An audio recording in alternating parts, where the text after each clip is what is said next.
ভারতের ত্রিপুরার উজান থেকে নেমে আসা ঢল ও কয়েকদিনের প্রবল বর্ষণে বাংলাদেশের অন্তত 10 জেলায় আকস্মিক বন্যা দেখা দিয়েছে। বন্যায় বিপর্যস্ত এসব জনপদে 40 লাখ মানুষ পানিবন্দী হয়ে পড়েছেন। বানের পানিতে রাস্তা ডুবে বিচ্ছিন্ন হয়ে পড়েছে সড়ক যোগাযোগ। বিদ্যুৎ না থাকায় অচল হয়ে পড়েছে ইন্টারনেট, মোবাইল নেটওয়ার্ক ও টেলিযোগাযোগ ব্যবস্থা। যথাযথ প্রস্তুতির অভাবেই অনেকে আশ্রয় কেন্দ্রে পর্যন্ত যেতে পারেনি। বেশিরভাগ মানুষের ঘরে শুকনো খাবার পর্যন্ত নেই। যাদের ঘর ডুবে গেছে তাদের উদ্ধার করতেও বেগ পেতে হচ্ছে। বিশেষজ্ঞরা বলছেন, এল নিনো, জেট স্ট্রিম, বঙ্গোপসাগরের মৌসুমী লঘুচাপ সহ বেশ কিছু প্রাকৃতিক কারণে বাংলাদেশ ও ভারতের পূর্বাঞ্চলীয় রাজ্যগুলোর উপর একই সময়ে সক্রিয়ভাবে রেকর্ড পরিমাণ বৃষ্টিপাত হয়েছে। এতে করে উঁচু এলাকাগুলো থেকে নেমে আসা ঢলই আকস্মিক বন্যার সৃষ্টি করেছে। তবে বন্যা দেখা দেওয়ার শুরুতেই সামাজিক যোগাযোগ মাধ্যম ফেসবুকে ছড়িয়ে পড়েছে ত্রিপুরা রাজ্যের গোমতী জেলার জলবিদ্যুৎ কেন্দ্রের ডোমরু স্লুইস গেট খুলে দেওয়ার ফলেই বাংলাদেশে এমন বিস্তীর্ণ বন্যার সৃষ্টি হয়েছে। স্লুইস গেট খোলার প্রতিবাদে বিভিন্ন শহর ও বিশ্ববিদ্যালয়ে বিক্ষোভ মিছিল হয়েছে। এখন কথা হচ্ছে তারা বাঁধ খুলে দিয়েছে, যার ফলে বন্যা হয়েছে। কিন্তু আমাদের প্রশ্ন হচ্ছে, বাঁধ খুলে দেওয়ার আগে তোরা বাঁধ দিলি কেন? যদিও এটি বাংলাদেশের বন্যার একক কারণ নয় বলে মত দিয়েছেন বিশেষজ্ঞরা। প্রকৃতপক্ষে কি হয়েছে? মূলত অতিবৃষ্টির কারণে ফেনীসহ পার্শ্ববর্তী জেলাগুলোতে বন্যা পরিস্থিতির সৃষ্টি হয়, আর সেই বন্যা ব্যাপক আকার ধারণ করে ডোমরু গেট খুলে দেওয়ার পর বা খুলে যাওয়ার পর। তবে ভারত স্লুইস গেট খোলার আগে বা খুলে যাওয়ার আগে বাংলাদেশকে আগাম সতর্ক করতে পারত, এমন আলোচনাও উঠে এসেছে। সর্বোপরি বিষয়টি নিয়ে স্পষ্ট ধারণা না থাকায় কেবল ভারতের বাঁধ খুলে দেওয়ার বিষয়টিকেই কটাক্ষ করে অনেকে বলেছেন, বাঁধের বিপরীতে বাঁধ বানাতে কত টাকা লাগে? জনগণ টাকা দেবে, সরকার দরকার হলে জনগণ বিনা পয়সায় বাঁধের কাজ করবে। তবুও এই ট্র্যাজেডি আর দেখতে চায় না। অর্থাৎ তারা ভারতের বাঁধগুলোর কাছাকাছি দূরত্বে আরও উঁচু বাঁধ তৈরি করে পানির প্রবাহ ঠেকানোর কথা বলছেন। এমন পোস্ট এখন ফেসবুকে ট্রেন্ডিং। এ ব্যাপারে পদক্ষেপ নিতে অন্তর্বর্তী সরকারের প্রতি আহ্বান জানাচ্ছেন নেটিজেনদের একটি বড় অংশ। তবে ভারত থেকে নেমে আসা ঢলের পানি বা বাংলাদেশের বন্যা পরিস্থিতির সৃষ্টি হওয়া ঠেকাতে বাঁধ কোনো কাজে আসবে কিনা সে বিষয়ে বিশ্লেষণী আলোচনাও দেখা গেছে সামাজিক যোগাযোগ মাধ্যমে। স্রেফ আবেগের বশবর্তী হয়ে মন্তব্য না করে যুক্তি দিয়ে ভাবার পক্ষে জোর দেওয়া হয়েছে এই সমস্ত স্ট্যাটাসে। যেমন তানভীরুল ইসলাম অমিয় নামের এক প্রকৌশলী বলেছেন, বাঁধের সামনে আরেকটা বাঁধ নির্মাণ কি সত্যিই কোনো বাস্তবসম্মত সমাধান, নাকি মানুষের সরল মনের ফ্যান্টাসি, সেটা আগে বুঝতে হবে। ভারতের বাঁধের সন্নিকটে বাংলাদেশেও বাঁধ নির্মাণ করতে পারে কিনা এ ব্যাপারে বিস্তারিত একটি স্ট্যাটাস দিয়েছেন তানভীরুল ইসলাম অমিয়। তিনি গাজীপুরের ইসলামিক ইউনিভার্সিটি অফ টেকনোলজিতে পুরকৌশলে পড়াশোনা করেছেন। ওয়াটার রিসোর্স ইঞ্জিনিয়ারিংয়েও স্পেশালাইজেশন রয়েছে তার।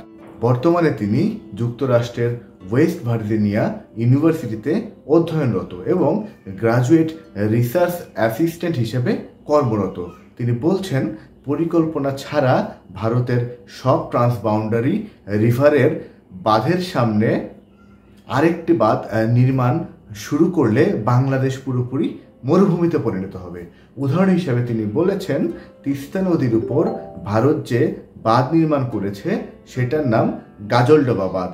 তার একটু ডাউনস্ট্রিমেই বাংলাদেশে নীলফামারীতে তিস্তা নদীর উপরে রয়েছে তিস্তা বাঁধ। এই তিস্তা বাঁধ উত্তরাঞ্চলের মঙ্গা মোকাবেলায় খুব উল্লেখযোগ্য ভূমিকা রাখলেও এত অল্প দূরত্বে দুটি বাঁধ নদীর ডাউনস্ট্রিমকে একদম ধুধু বালুতে পরিণত করেছে। অমিয়র স্ট্যাটাসটি অনেক প্রকৌশলী ও গবেষক এবং পরিকল্পনাবিদ শেয়ার করছেন।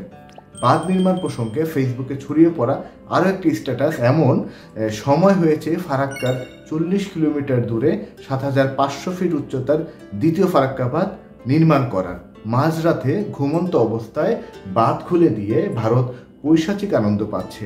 এরপর তারা বর্ষায় বাঁধ খুলে দিলে পানি ওই 40 কিলোমিটারের মধ্যেই থাকবে, আর যদি এর চেয়ে বেশি পানি ছাড়ে তাহলে সেই পানি তাদের দেশেই ফেরত যাবে, কারণ বাঁধের উচ্চতা থাকবে আমাদের চেয়ে কম, অর্থাৎ 7,350। সময় হয়েছে ফারাক্কার 40 কিলোমিটার দূরে 7,500 ফিট উচ্চতার দ্বিতীয় একটি ফারাক্কার বাঁধ নির্মাণের। মাঝরাতে মানুষের ঘুমন্ত অবস্থায় বাঁধ ছেড়ে দিয়ে তারা আজীবনই পৈশাচিক আনন্দ পায়। এ ধরনের দাবির ব্যাপারে তরুণ প্রকৌশলী তানভীর ইসলাম অমিয় বলেছেন, ভারত বাঁধ খুলে দিলে আমরা আমাদের বাঁধ বন্ধ করে দিব, বন্যার পানি আবার ভারতে চলে যাবে। এটা শুনতে খুব মজার মনে হলেও ব্যাপারটা এত সহজ না। নদীর ধর্ম হচ্ছে আপ স্ট্রিম থেকে ডাউন স্ট্রিমে যাওয়া, তাই আপনি বাংলাদেশ অংশে একটা বাঁধ নির্মাণ করে দিলেই নদীর রিভার্স দিক প্রবাহিত হওয়া শুরু করবে এমন সম্ভাবনা খুবই কম। এক্ষেত্রে দুটো জিনিস হতে পারে, নদীর ব্যারেজের আশেপাশে আরেকটি বিকল্প রুট তৈরি করে সেদিক দিয়ে পানি প্রবাহিত হতে শুরু করবে, অথবা নদীর পানি বাঁধের একদম আপ স্ট্রিমে জমা হতে হতে এক সময় বাঁধ ভেঙে ফেলবে এবং ওয়াটার টপ করবে। দুই সিনারিওতেই কিন্তু পরিণতি একই, বাংলাদেশে আরও ভয়ানক ফ্লাশ ফ্লাড এবং তীব্র নদী ভাঙন হতে পারে তখন। তাহলে বন্যা মোকাবিলায় করণীয় কী জানতে চাইলে এবারের প্রেক্ষাপট টেনে কানাডার পিএইচডিতে অধ্যয়নরত আবহাওয়াবিদ মুস্তফা কামাল পলাশ বলেছেন, কুমিল্লা জেলার উপর দিয়ে প্রবাহিত গোমতী ও ফেনী জেলার উপর দিয়ে প্রবাহিত মুহুরী নদীর উজানে ভারতের ত্রিপুরা রাজ্যে একাধিক বাঁধ দিয়েছে দেশটির সরকার, সেখানে আছে ব্যারেজও। এজন্য এসব বাঁধ ও ব্যারেজের কোনোটি পানি সংরক্ষণের জন্য, কোনোটি বিদ্যুৎ উৎপাদনের জন্য কিংবা কৃষিকাজের ব্যবহারের জন্য। জুন মাসে বর্ষা মৌসুম শুরু হওয়ার ফলে আগস্টের মাঝামাঝি সময়ের আগেই এসব ড্যাম ও ব্যারেজ পরিপূর্ণ ছিল।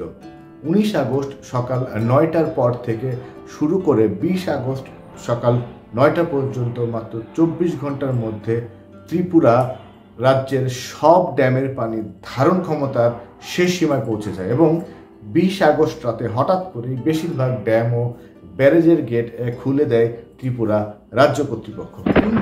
তারা বাংলাদেশ সরকারের কাছে আগে থেকে কোনো তথ্যই দেয়নি, অর্থাৎ এ ধরনের পরিস্থিতি কূটনীতি খুব গুরুত্বপূর্ণ। পানি ব্যবস্থাপনার ব্যাপারে প্রকৌশলী তানভীরুল ইসলাম অমিয় আরও বলেছেন, ভারতের সঙ্গে যত দ্রুত সম্ভব পানি বন্টন চুক্তি করতে হবে। ভারত সরকার বাংলাদেশের বর্ডারে প্রায় 30টি বাঁধ নির্মাণ করেছে, অথচ একমাত্র ফারাক্কা বাঁধ ছাড়া আর কোনো বাঁধের ব্যাপারে পানি বন্টন চুক্তি নেই। তাছাড়া কোনো প্রকার গাইডলাইন ফলো না করে এক রাতের ব্যবধানে বাঁধের সব কয়টি দরজা খুলে দেওয়ার মতো কাজ মেনে নেওয়া যায় না, একে জবাবদিহিতার আওতায় আনতে হবে। তিনি বলেছেন, সেচ প্রকল্প বা মেগা স্কেলে রিজার্ভার প্রকল্প হাতে নিতে হবে। কৃত্রিম খাল বা রিজার্ভার খনন করে রাখা যেতে পারে, যা প্রতি বর্ষা মৌসুমে বন্যার সময় নদীর পানি উপচে পড়ার পর জমা করবে। খরার মৌসুমে চাষাবাদের কাজেও এটি ব্যবহার করা যাবে। আরেকটি সহজ প্রক্রিয়া হলো নদীর নাব্য রক্ষা করা। উজানের ঢলে আসা পুলি জমা হয়ে নদীর প্রস্থ এবং গভীরতা দ্রুত কমে যাচ্ছে, পানির ধারণ ক্ষমতা কমে যাচ্ছে। পরিকল্পিত ড্রিজিং কিন্তু এক্ষেত্রে খুবই জরুরি। নদীমাতৃক দেশের নদীর নাব্য ধরে রাখা, পানির নিরবিচ্ছিন্ন প্রবাহ নিশ্চিত করা এবং দুর্যোগ মোকাবেলা ইন্টিগ্রেটেড ওয়াটার রিসোর্স ম্যানেজমেন্ট প্রয়োজন। অন্যদিকে আবহাওয়াবিদ মোস্তফা কামাল পলাশ বলেছেন, বাংলাদেশের মানুষকে এবারের ভারী বৃষ্টির এই পূর্বাভাস জানাতে ব্যর্থতার জন্য পুরোপুরি দায়ী আবহাওয়া অধিদপ্তর।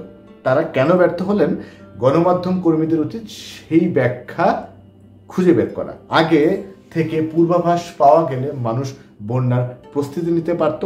তখন ইন্টারনেটের মাধ্যমে বিভিন্ন আবহাওয়া পূর্বাভাসের মডেল বিশ্লেষণ ও পর্যালোচনা করেও সঠিক পূর্বাভাস নির্ণয়ন করার সুযোগ থাকবে। আবহাওয়া অধিদপ্তরের মতো বিশেষায়িত সংস্থার দায়বদ্ধতা আরও বেশি হওয়ার কথা, কিন্তু তারা এখনও গদ বাঁধা বুলেটিনেই আটকে থাকছেন। এতে করে দুর্যোগ মোকাবেলা করা কঠিন হয়ে যাচ্ছে। সামাজিক যোগাযোগের মাধ্যমে সাধারণ মানুষ যা কিছুই আলোচনা করুক না কেন, দায়িত্বশীলদের উচিত তাদের দায়িত্বের জায়গা থেকে একে অন্যের সঙ্গে সমন্বয় করে কার্যকরী ও সুদূরপ্রসারী উদ্যোগ গ্রহণ করা। ভবিষ্যতে আরও অনেক বিষয় নিয়ে আপনার সাথে যুক্ত হব। ততক্ষণ পর্যন্ত সবাই ভালো থাকুন। তবে আমাদের দেশের যেই সমস্ত জায়গাতে বন্যা হচ্ছে, ফেনী, কুমিল্লা, ব্রাহ্মণবাড়িয়া থেকে শুরু করে আশপাশে যে সমস্ত জায়গা আক্রান্ত হচ্ছে, 10টি জেলা আক্রান্ত কিন্তু হচ্ছে, সিলেটেও কিন্তু পানি বাড়ছে, যেখানে যেখানে দুর্গত মানুষ আছে সেখানে আমরা যার যেই জায়গা থেকে যতটুকু সুযোগ আছে আমরা তাদেরকে সাহায্য করি। ভালো থাকবেন, আবারও ফেরত আসবো আপনাদের সঙ্গে। ধন্যবাদ।